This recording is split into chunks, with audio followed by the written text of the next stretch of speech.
Happy Friday. Another edition of Rick So-So's story with Matt. Talking about travel. I've talked about some of it before.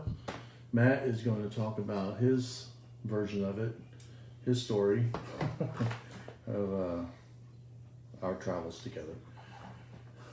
We are going to talk about a story. We're going to ping pong it, see how it works, see who's right.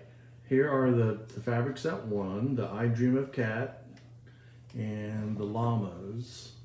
I didn't realize until just now that these were Christmas llamas. Too bad. Oh well.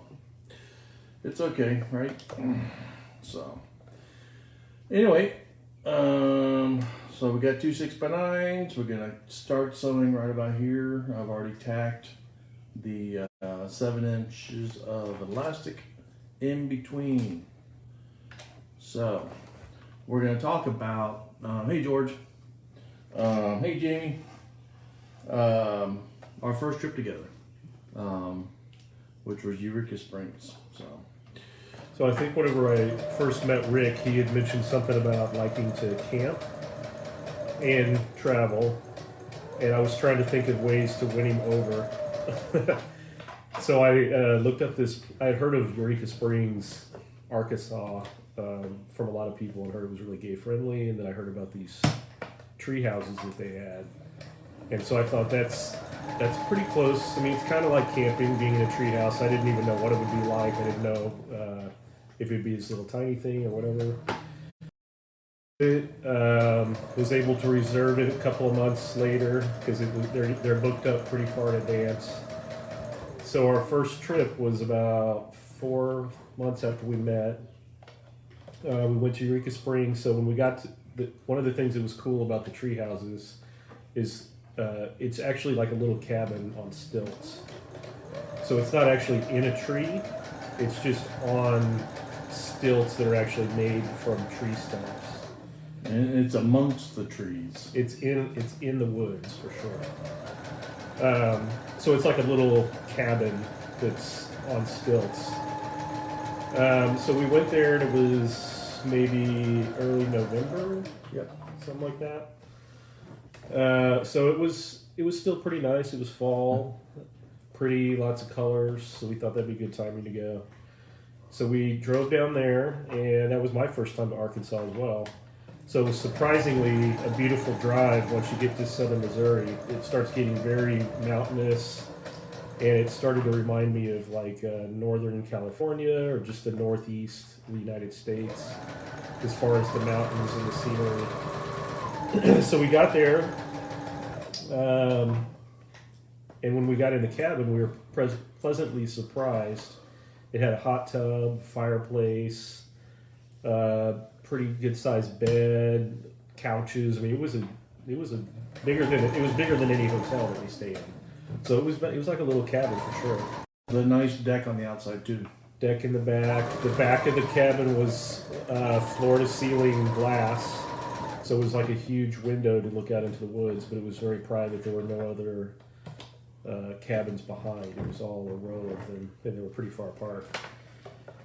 So we, I don't remember if we went out to the town that night or, I don't know if that was that night or the next night. I think it was probably the second night. No, we went the first night because it's after that. Did we say there were 2 nights? Yeah. Okay. So I don't think we went out that night. So nothing spectacular happened. That comes the next night.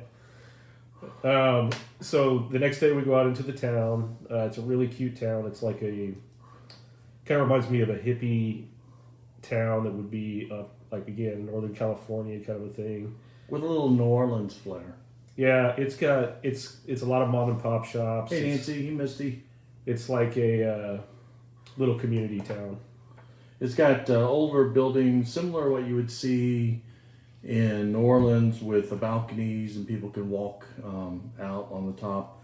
The kind that people would throw beads out of, but not up here, of course. But that's what the buildings look like. A lot of, like Matt said, mom and pop places. Very much an artist community. Very blue in a red state. So, yeah, it's a very crafty kind of a town. not really my scene, but it was cool that it's just kind of small businesses and little restaurants and things. So I think we went out, walked around the town, took a lot of photos. There's little bridges and stuff that go across from building to building. That was pretty cool. Just checked out a bunch of the shops. Had dinner. I don't think that's the night we played for, what was it called? Connect 4? Yeah. That first night? Oh, second night. Okay. Yeah. At the Italian We'll restaurant. pretend like it's this night. So there was we found about this Italian restaurant that was supposed to be really good, and it's up in the hills. So it's not actually in the little town of Eureka Springs. You have to drive up a mountain. There's the llamas and the I Dream of Cat. So anyway, we go up to this really nice Italian restaurant. It's in an old house. It's like maybe a 3-story, Like sort of Victorian house. Pretty cool. Long wait. Upstairs they had a bar and a game room. So we go upstairs, get some drinks, set up some board games. We decided to play Connect 4. We didn't know each other very well, so we'd never done anything like this. Rick's very competitive. No, I'm not. I'm very competitive, but I don't like to compete because I don't like to lose. So we started playing this harmless game, and I happened to be winning. And they called our name to go downstairs and eat. I turned around and I looked back, and oops, the table had gotten moved, and so all the chips fell out when I was about to win. Yeah. So it's a mystery. We don't know how. It's really weird. I don't know how that could have possibly happened. Yeah. I accidentally bumped the table. So He was gonna win anyway. Mhm. So. But I didn't. So anyway, we go down. We have our delicious Italian dinner. It's our first dinner together. Romantically. Romantic dinner with wine, and I think somebody took our photo, which we still have. It's in a booklet, or a hardback book that I made. I remember, and I don't have this anymore. I think I talked to you guys before about our religious beliefs. It's more of agnostic. Get the book. Yeah, I'm more of agnostic than anything else. And there was this Christian T-shirt, no, it's just a T-shirt, but at least a Christian store. And hey, Kevin, and they had this T-shirt that I had to buy, and of course I bought.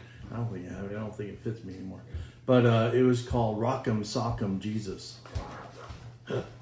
So I had the Rock'em Sock'em robots in there, and the devil had the horns, and Jesus had the halo, and so anyway, I thought it was cute.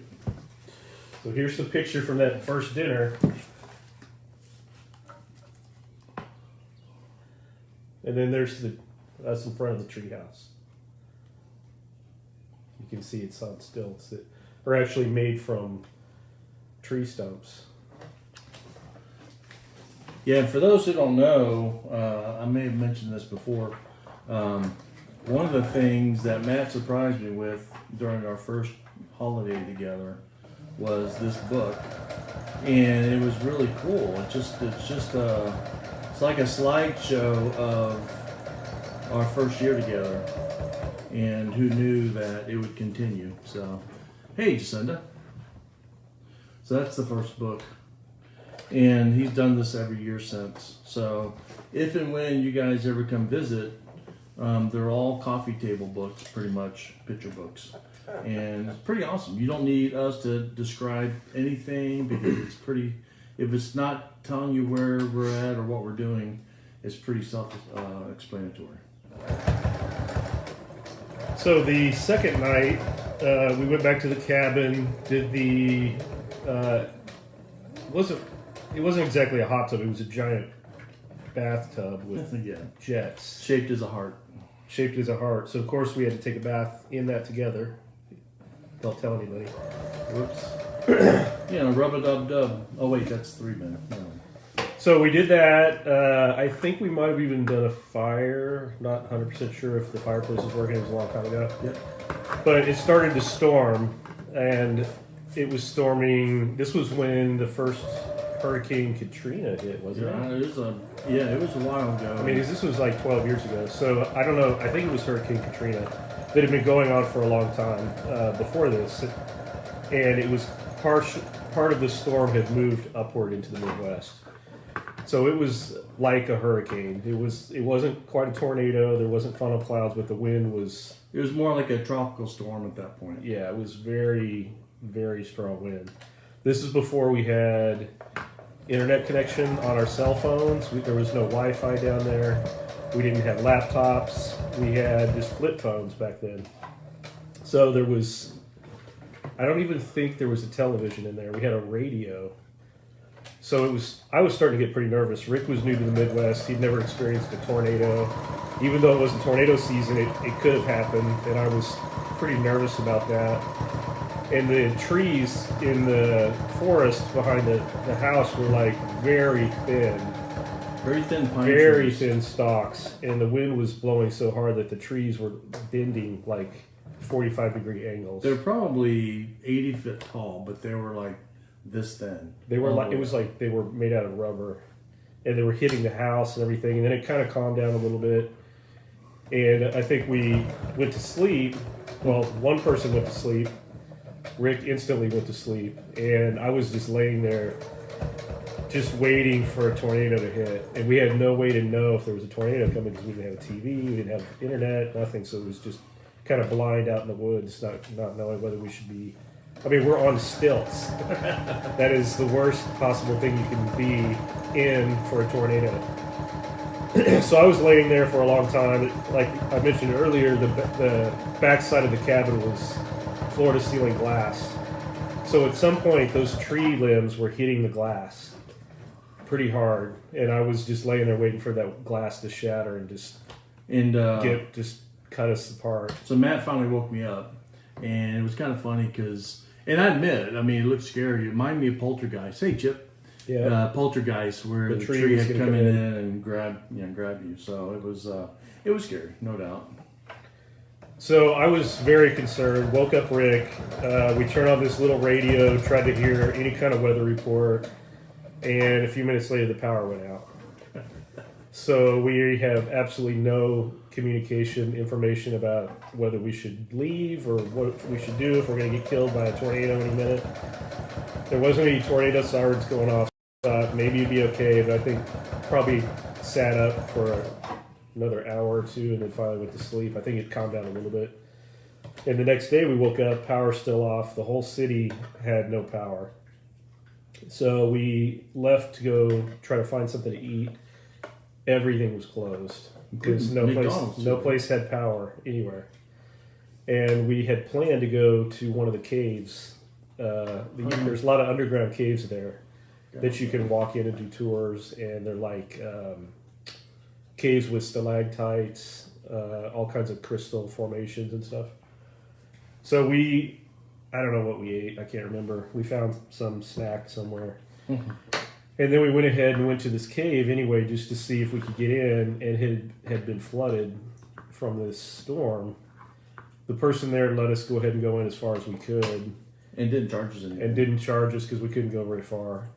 But it was still pretty cool. We went in probably 100 feet or something. You go down these stairs, it's really wet and moldy and mildewy. But it looked pretty cool. We took some photos down there. And where you would normally walk down, you would see, caverns. We were in Eureka Springs, Jacinta. You could see the light posts, but just the light, because all the there's us water. in the cave. Look at that! Look at that young guy with no gray. Yeah, crazy, huh? So anyway, I finished the kitty cat, or the I Dream of Cat and the llama mask.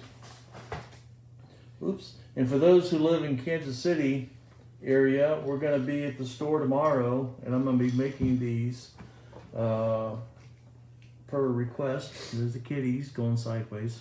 Sorry. Hey, Kobe. He's been to that Italian restaurant. Oh, yeah, so Kobe knows. And then the llamas. I actually like the llamas on this one better because, well, they're facing the right direction. Plus, it looks like the llama's going up my nose. So, anyway, so yeah, we're going to be at the store all day tomorrow making these per request. We're going to bring all the fabrics with us to let people choose as we make it. So, Tell you about gray. gray who? Chip? What's that gray what? Anyway. Yeah, we're going to be there all day tomorrow. I don't know what the weather's going to be like. Maybe a little bit rainy, I think. It looks cloudy for the next week. Yeah. Anyway, I had a good week, a good Friday, 3-day weekend, beards. It was gray. Oh, gray. Oh. Yeah, Matt had. He's saying, "Tell me about it." He's got gray. Oh, yeah, Matt. Yeah. Are you prematurely gray, Chip? No, he's appropriately gray Oh, okay. for his age. So, anyway, guys, good seeing you. Hope you guys stay safe. We'll be here again tomorrow night after we're at the store all day and making masks, hopefully having some sales. Matt's going to make some more bath products, I'm sure. I'm also going to teach one of our employees, Maggie, on how to make masks so she can do this at the store as well until we start really picking up. So be safe, treat people nice. You know, it's hard to do right now. Everybody's impatient. Everybody is. Everybody's thinking me right now. I get it. So it's kind of hard not to think about yourself. So, all right. So thanks again. We'll see you tomorrow night. And Matt, call your mom. Bye.